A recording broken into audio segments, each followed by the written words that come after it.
guys, welcome to another episode of YSPEAK.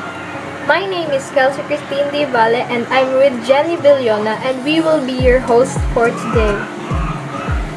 For today's episode, we will be talking about the global health problems in which we are experiencing a world health crisis, which is the coronavirus, or most called as COVID-19.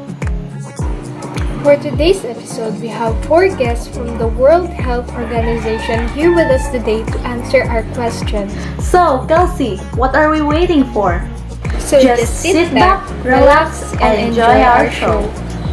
Before we totally welcome our first 2 guests, we must first watch an intermission number from one of our guests. Your dreams, baby, get you and me. It's time to boss up. Fix your credit, girl, get at it, get your bag up.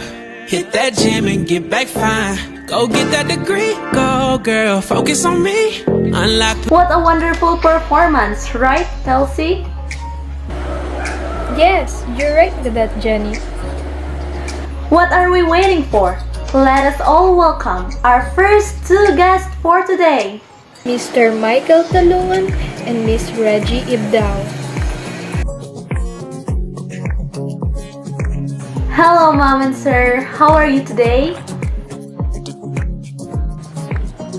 So we have here some questions that you two will answer, alright? So let me first ask Miss Reggie, who had a wonderful performance a while ago. So Miss Reggie, what can you say about the spreading virus today worldwide that is well known as COVID-19? In a while since virus has spread in every part of the world. Many people are injected, recovered, died, and until now it was still in pieces. Since its emergency in Asia late last year, the virus has spread in every part of the world.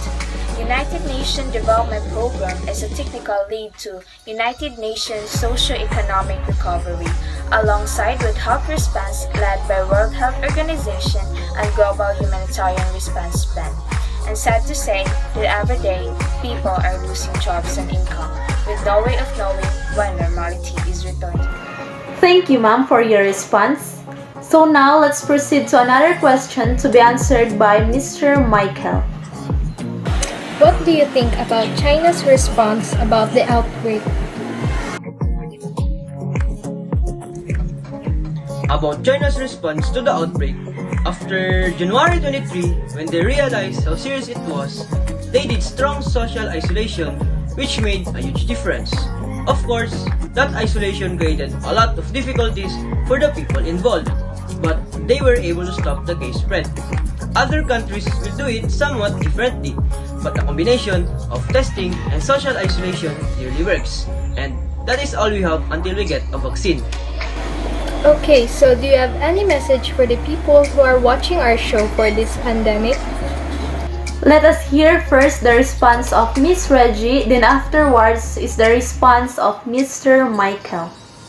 For those people and individuals who are watching this video, I recommend you all to please watch and listen attentively as it will talk about the pandemic we encountered, which is the COVID-19. Furthermore, you can learn and gain knowledge about it. Thank you. For the people watching this, just obey the government rules and regulations so that in December and January, we can celebrate the Christmas and New Year without any apprehensions about COVID-19. So that's it. Thank you, Mom and Sir, for accepting our invitation. Have a nice day and hope to see you soon. And now, let us first hear an intermission number from one of our guests.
a wonderful performance. And now, let us all welcome our second and last two guests for today. Mr. John Paul Pagaman and Mr. Francis Escalani.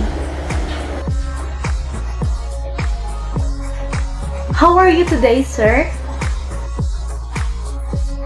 So, sir, we will be asking two questions for each of you. Okay? So let us first ask Mr. John Paul Pagaman.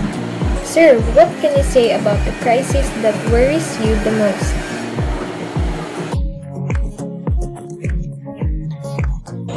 I worry about all the economic damage, but even worse will be how this will affect the developing countries who cannot do the social distancing the same way rich countries and whose hospital capacity is much lower. And with the right action, including the resting and social distancing, within 2 to 3 months, the rich country should have avoided levels of infection. Mr. Francis, here is your question. Any recommendations for activities to do if we self-isolate? It can be helpful to maintain some of the same routines even if the children are home from school. This helps children know what to expect. Having a discussion with your children about routines and expectation for the time for they are home can be helpful. Okay, sir, this last question is for the both of you. Okay?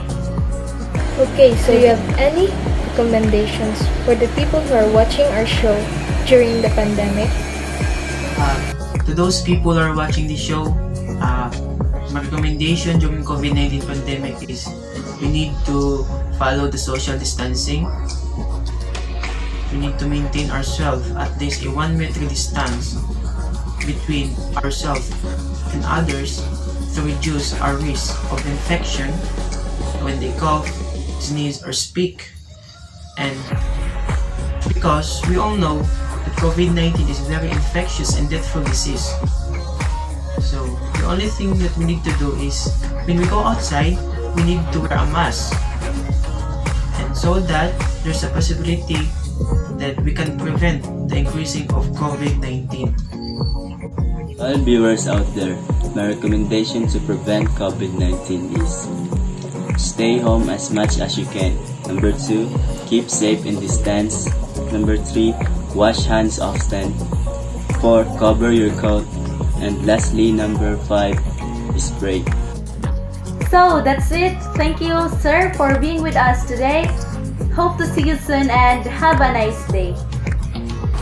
Thank you so much to our 4 guests from the World Health Organization who are with us today in this episode. I can't say anything because they did their role as part of the World Health Organization. They answer our questions clearly and we are happy for that. Yes, you're right with that, Jenny. And I also hope that our viewers get some information and lesson from what our episode is today. So our show ends here. We hope that you also get a lesson from it. And this is Jenny Villana. And this is Kelsey Christine Di Valle, your host for today. See you on the next episode. Thanks for watching. Bye! Bye!